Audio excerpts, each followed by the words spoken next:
DeFi trading was very competitive. Not just competitive, but if the infrastructure itself was a key differentiator between whether you have an advantage or not. The question is, after the merge, this is still the case. I'm going to try to answer that today. And is it still competitive? I think based on the audience here, it still is, but let's see. So, how many traders do we have here? All right, so for the rest of my session, you are all a trader. Actually, you're a different trader. We all trade on some strategy, front running with sandwich. Actually, I don't like front running, so let's do back running. It will be nice to the user. We all trade on doing a back running strategy. What does it mean to be a trader with back running strategy? It basically means that we are searching the mempool. That's why it's called searcher. We're searching the mempool for arbitrage opportunity, for transactions that are making changes in prices that create arbitrage. We create our own transaction. We bundle it together, take the original transaction and our transaction and send it to a log builder in order to mine in the next step. So that's what we are trying to do here.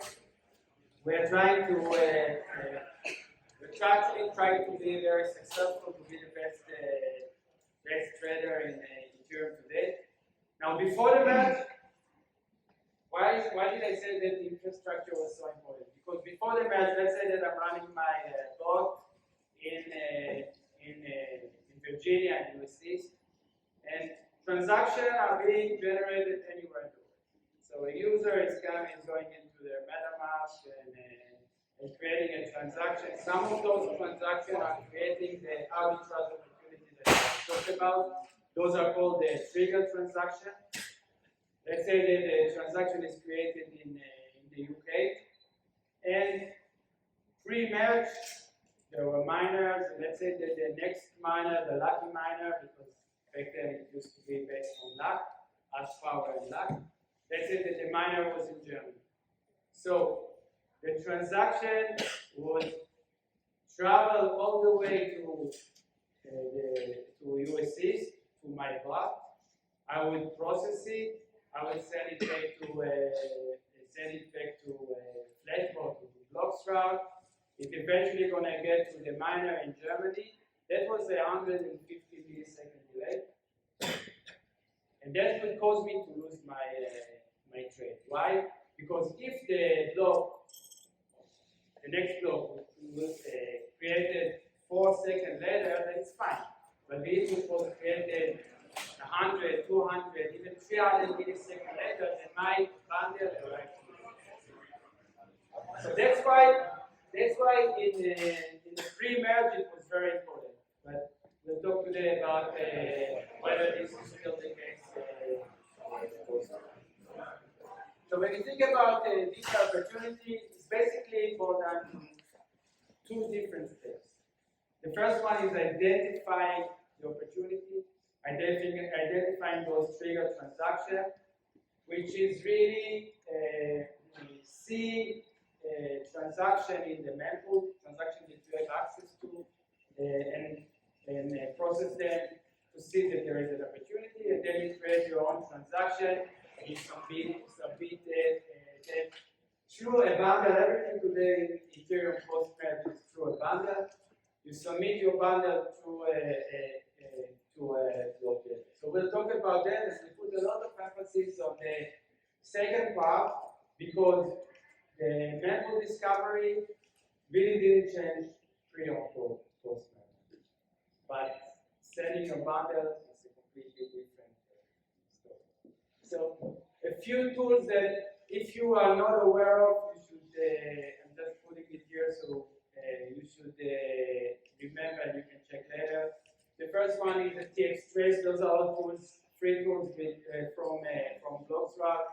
TXTrace basically give you information when a mempool transaction was anywhere in the world.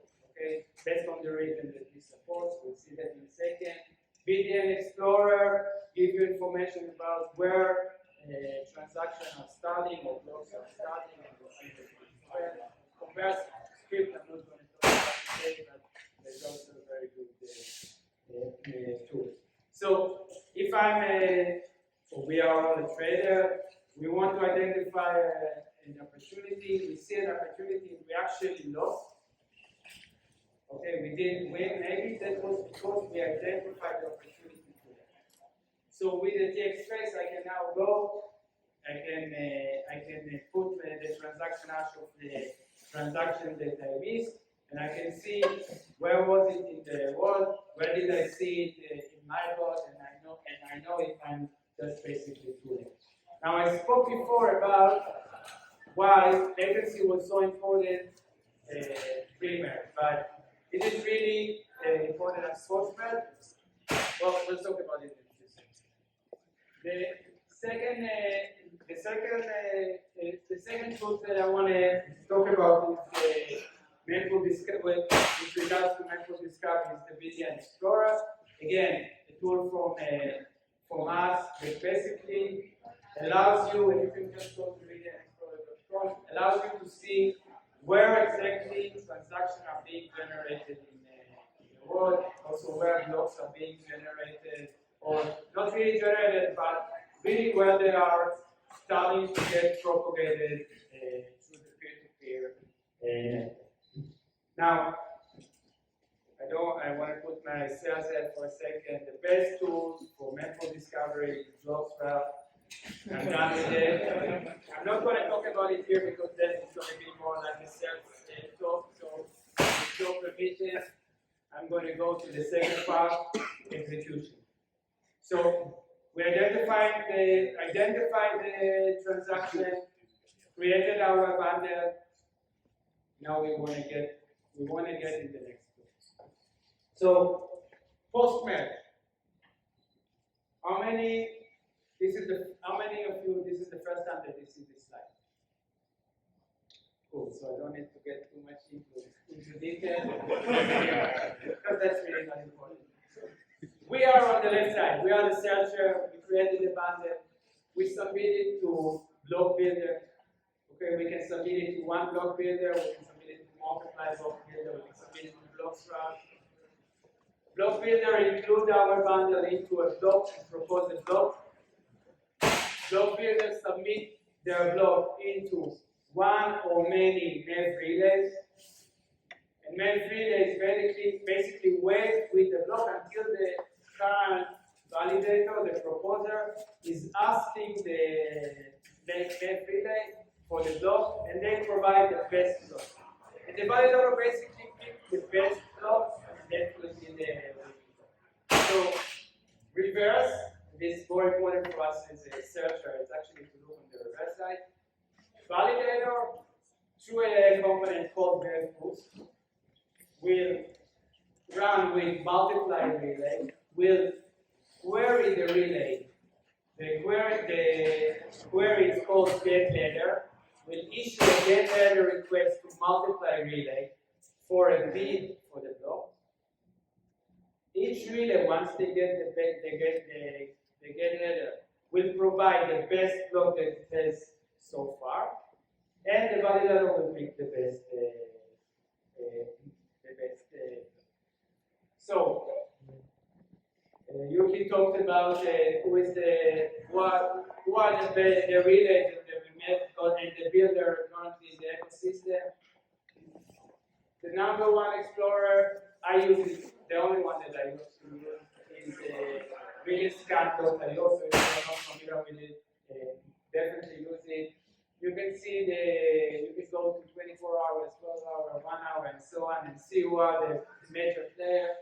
On the left side, you can see the percentage of relay. This is from yesterday. So you can see Flashbot had 33% of the block delivered. bloXroute, we actually have 3 relays. So our max profit is 21%, 22%, ultrasound 20%, and so on. And on the right side, you can see the builders. So Based on yesterday, last 24 hours, builder 69, 22%. Flash bot itself is the second, 22%. Beaver build, 20%, and so on. You can even select on the left side. You can select a builder, a relay, and then you're going to see all the different builders that are submitting their block to the relay. So that's very useful information to understand who are the main relays today and who are the main builders. So I'm basically seeing two types of builders. Okay, there's what I call infrastructure builder. They are basically just an aggregator.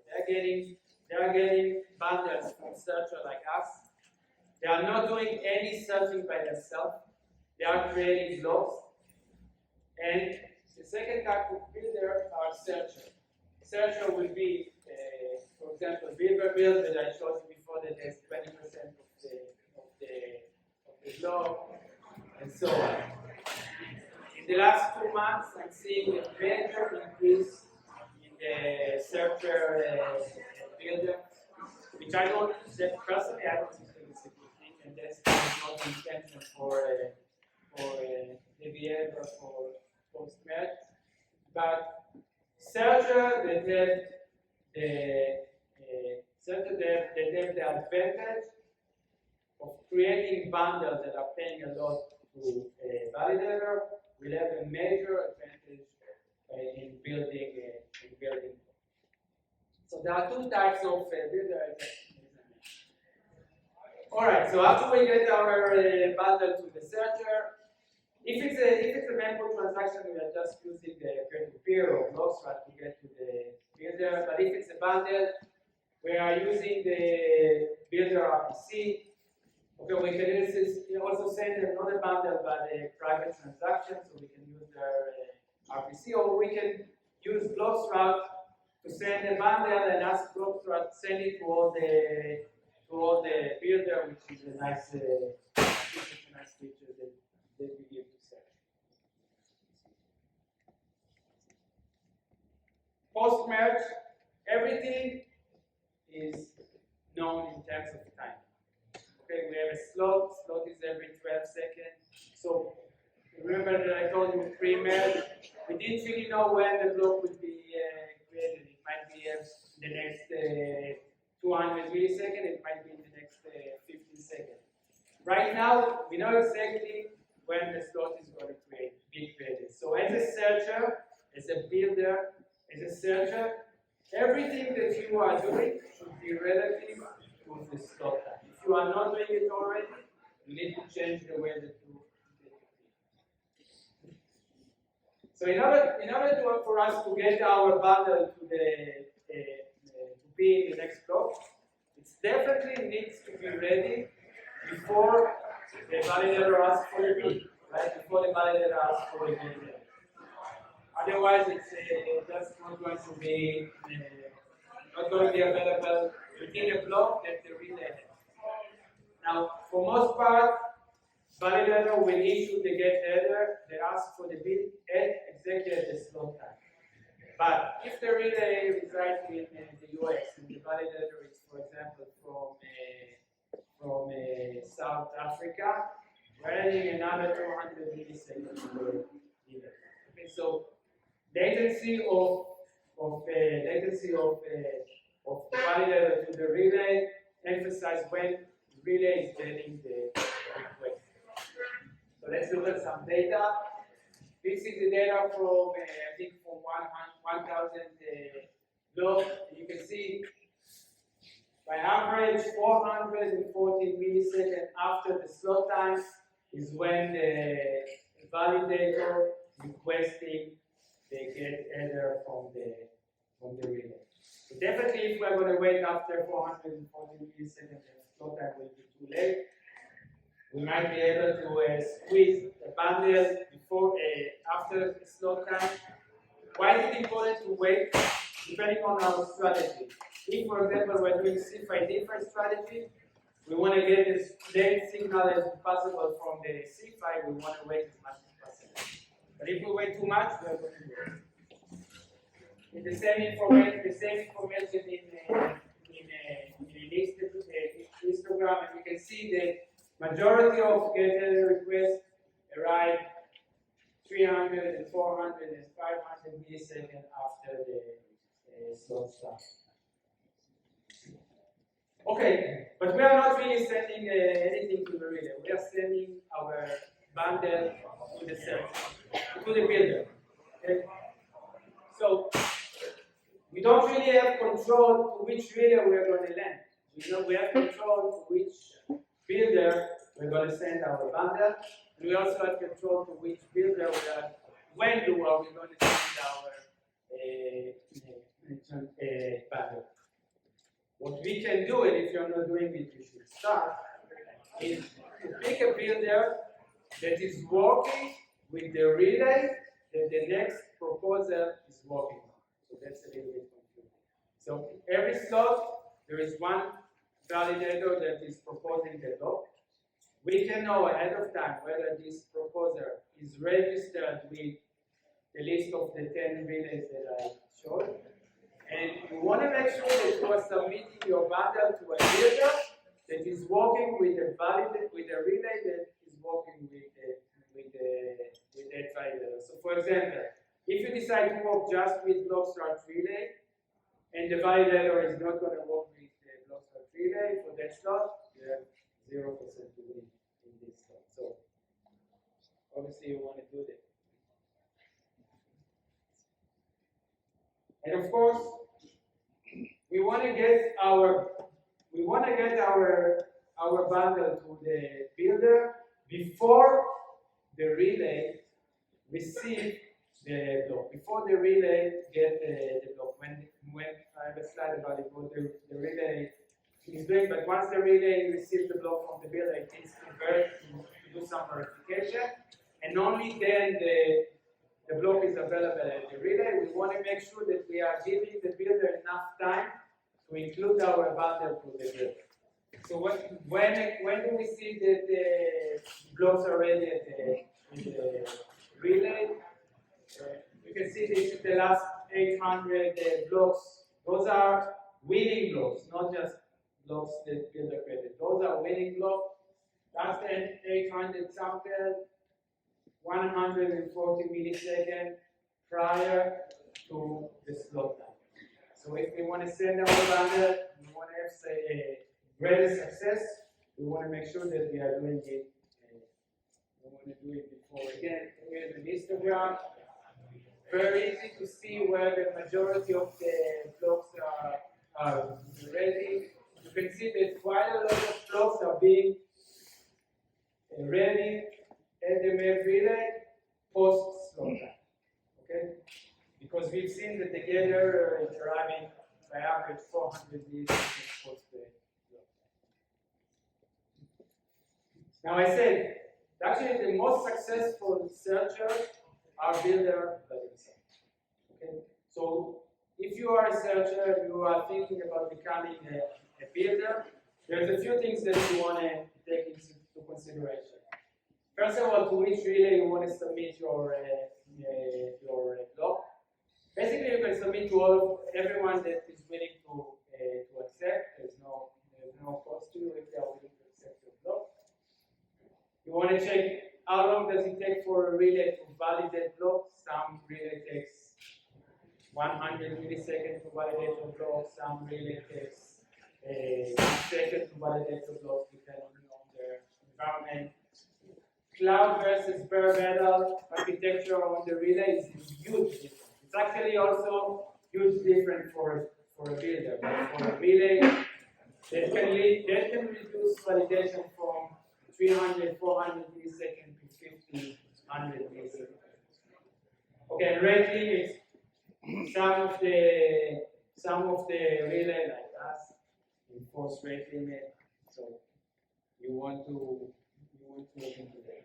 Now, if you want to become a builder, you are a searcher, you want to become a builder, you have very, very slim chance to succeed unless you're going to get everyone else bundles. Okay, because if you are a searcher yourself, so you created 2 bundles for the block, but there are 2 other bundles created by other searchers that are not competing with yours, and they are paying, they're increasing the value of the block. Block value is basically how much the validator is going to get. If you don't have those bundles, other builder will have them. So remember, as a searcher, you want to submit to as many builders as possible. As a builder, you want to be able to get as many bundles as possible through bloXroute or directly with the RPC. Okay, so now let's talk about submission of, as a searcher, submission your bundle. So we talked about controlling to where to send your bundle. We talked about when to send your bundle. Depending on the strategy, you want to delay submission of a bundle if there is outside signal like CFI. But on the other hand, you want to make sure that you're not going to miss the slot. So this is something that some searchers are doing better than others, which gives them advantage. Another good feature that majority of the builders support, not all of them, are UUID bundles. So those are updatable bundles where you can basically submit something, and after a second, basically submit another bundle and ask the builder to drop the previous one and replace it. Okay. Now, as a retail trader, which you don't have a bot, but you are using MetaMask, you don't really have control.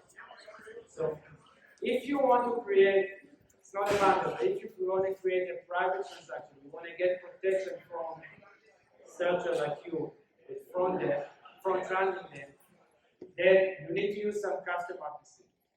So custom RPC, what they will do is they will take your transaction and will forward them to the builder. If it's a custom RPC by the builder, they will use their own builder. If it's a custom RPC by bloXroute again, we are forwarding to all the builder. That's why, and I'll show you in a slide, that's why private transactions with RPC are having better inclusion. So, surprisingly, when I created this block, this slide, I was not expecting that.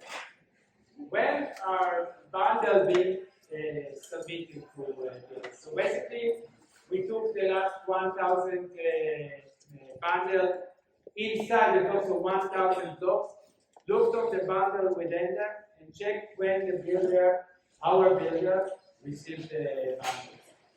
Surprisingly, 5.6 seconds. So that's basically the middle of this block. Okay. Now, if you look on the histogram, you can see the last 2 seconds before this block, the majority of the bundle arrived, but still there's a majority of the bundle that arrived before. To me, that means searcher can do better. Okay. Unless it's a bundle that your speed is not that important and you don't have a risk, you want to submit it. But a lot of them, I think, it's a sign that you can improve. What about UUID bundle? Only 22% of the bundle are basically UUID. I was expecting a lot more than that. To me, it's a sign again that the searchers are still adapting to post-merge, and there's a lot that can be done. 61% of the 22% bundle requests that I mentioned are replacement for the same.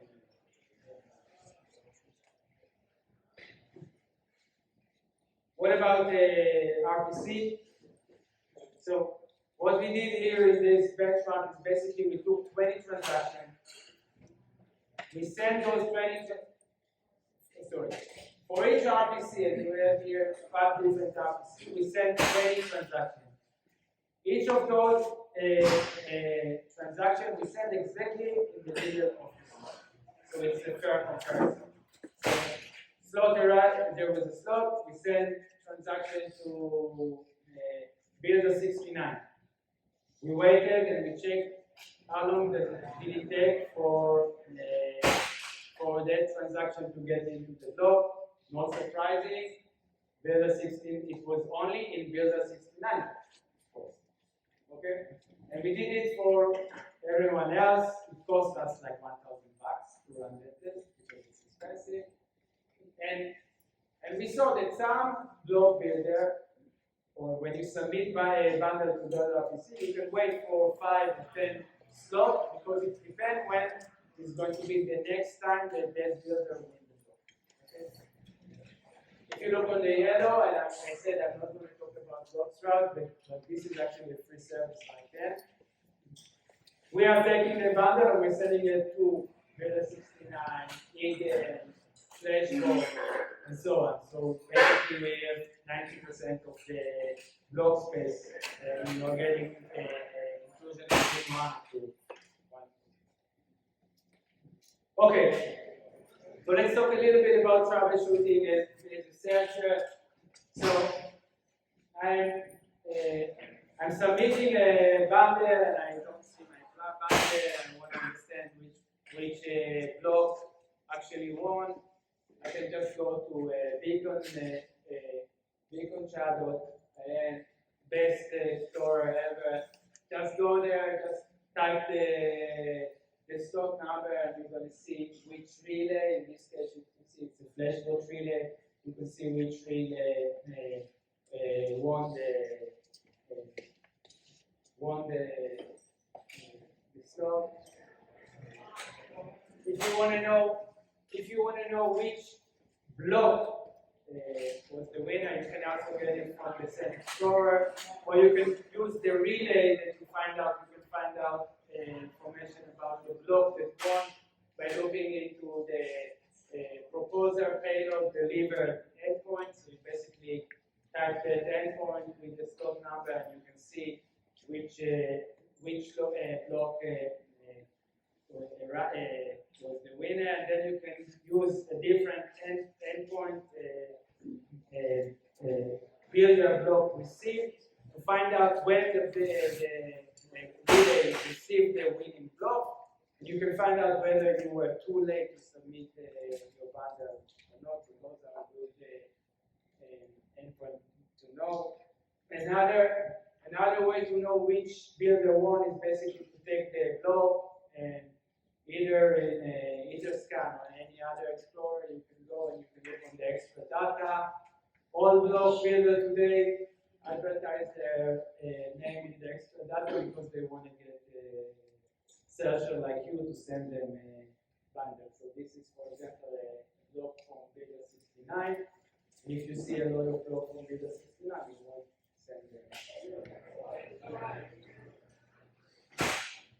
Okay, the last thing that I want to talk today is about the new initiative that we are exploring. Do we have any validator in here?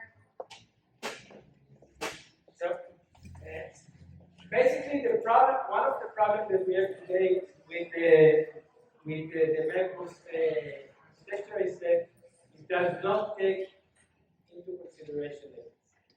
So latency from the validator node to the relay, as I mentioned, it can be 300, 400 millisecond latency. Not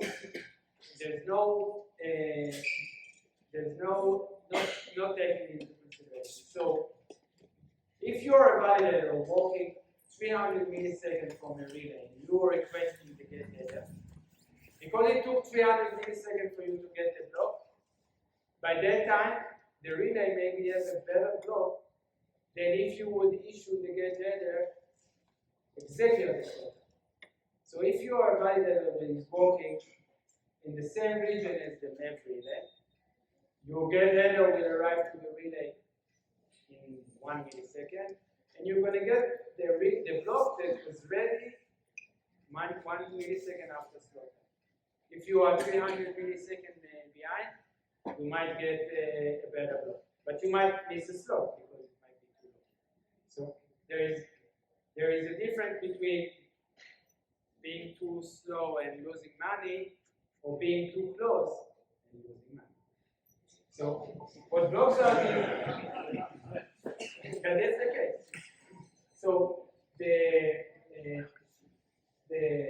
distance between the MEV boost, which is the component that the validator is running, the relay is not it's not an issue. Okay. What we are working right now is to help validator basically to improve their APY, to improve their revenue by instead of the validator to work with the MEV relay, the far MEV relay, or the closed MEV relay directly, validator will be able to work with bloXroute. bloXroute will be very close to the validator, so we know exactly what is the latency to the validator.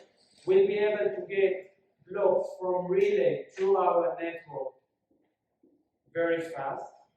We'll be able to, for example, if the validator, if we are issuing requests to external relays and that's take 300, 400 milliseconds, we will aggregate all those requests, 300, 400 milliseconds, pick the best block to the validator, and return the reply after 300, 400 milliseconds to the validator by getting reply from many relays and also propagating new update through the VDN to closer to the validator. So that will increase the revenue that the validator is doing, resulting with better APY, resulting with more stake if validator is happy. This is the number, by the way, this is the number of blocks for a winning relay. Number of blocks with higher value that arrive after the winning block. Okay, so you can see sometimes it can be 100 blocks that are. You can see an histogram. Majority of the time it's like only 5 blocks, but those 5 blocks can result with extra 0.1 ETH, 0.2 ETH, 20. So, questions? I think that's the last one today.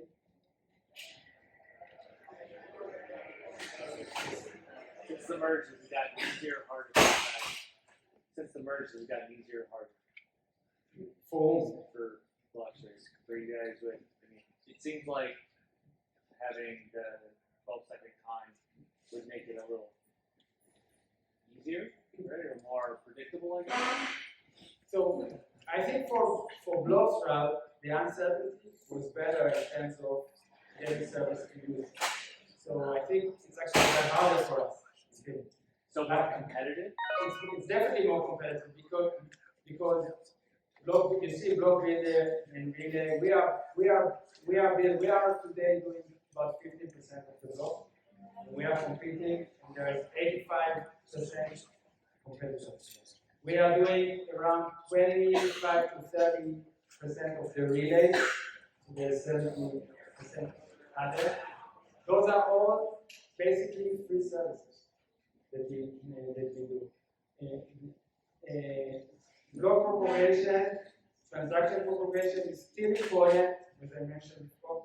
It's more important, so why is it important? If you are receiving a transaction 10 seconds before the end of the slot, it doesn't matter if you're going to get it now or you're going to get it 200. But if you are getting a transaction in the last second of the slot, it's still every millisecond. Still, I kind of like feel that the competition is stronger. Definitely, post-merge, we are seeing much more business on BNB, on Polygon, and Solana than the merge. And on the merge, we also shifted a lot of our business into giving more services to searcher, like simulation, like ability to create background me, I don't know if you know the there's a lot more and better customer PCs, so kind of like around it. Yes. I was wondering whether you have any ideas on how to centralize marketing or learning probabilities in each question. how it's going to affect the creating of MEV.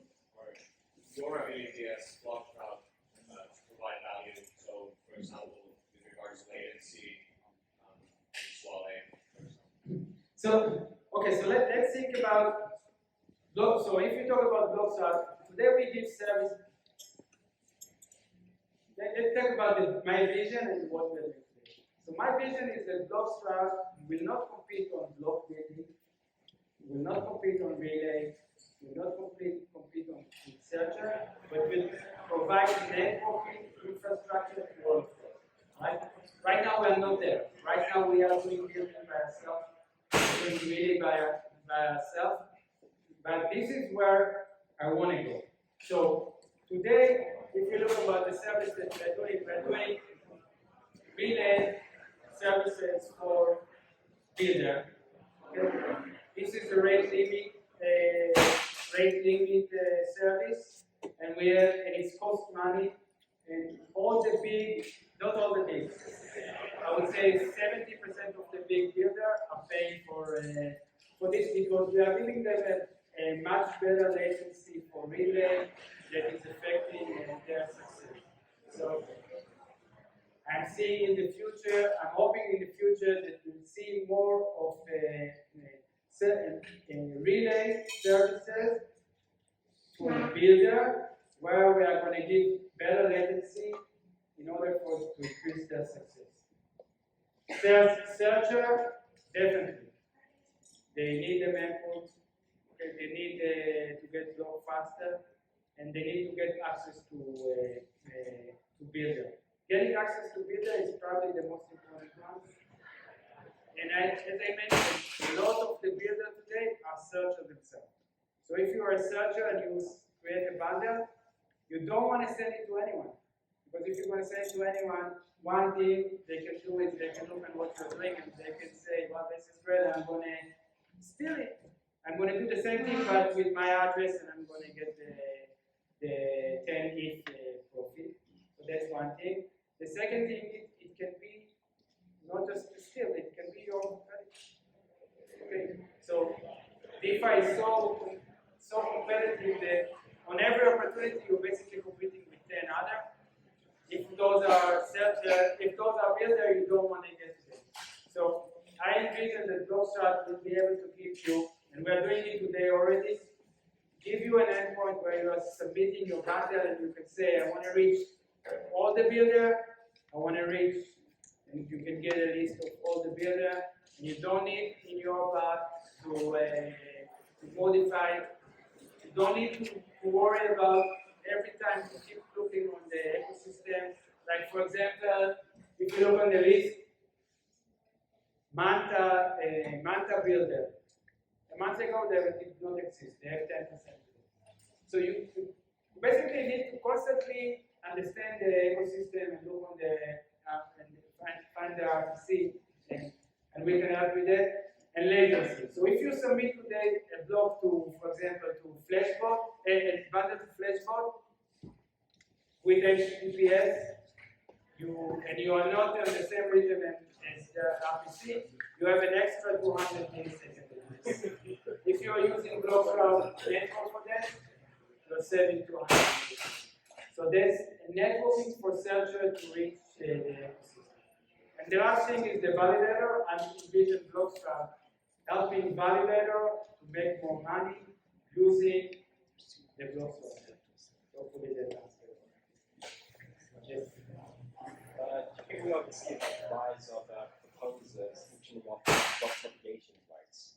So, for example, you run a custom client where you're a proposer and you essentially switching off the right whereby essentially the person who pays me the most can see the block that goes first. Yeah, I mean that's the way the system works. You can do it.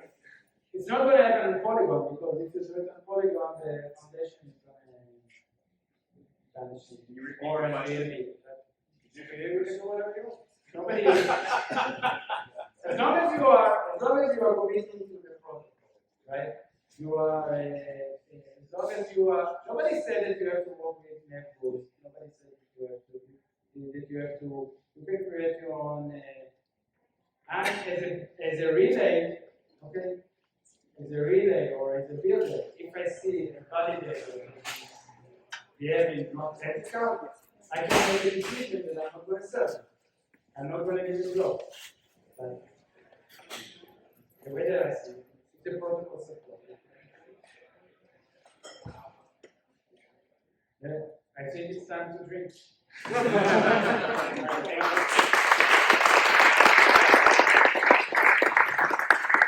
Thank you, you guys, and Brent, we have more tickets, Brent, please show your.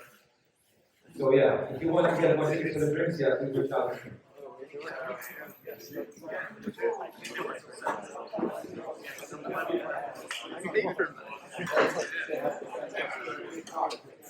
Maybe it's only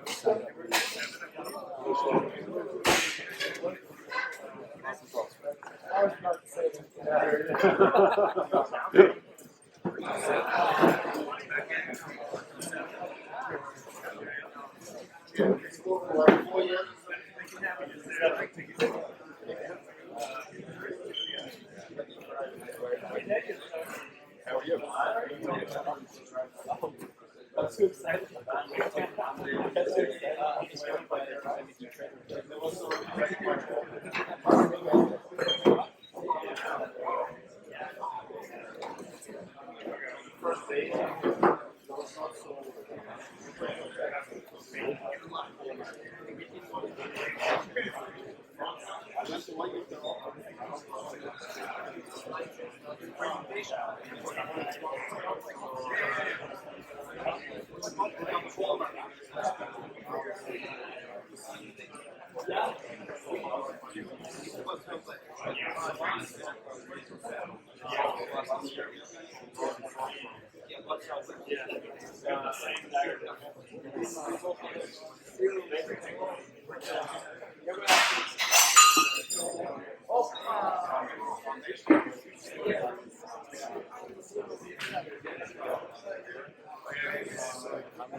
Yeah, sir, we got like one plus there, and I think like one here, like here is here.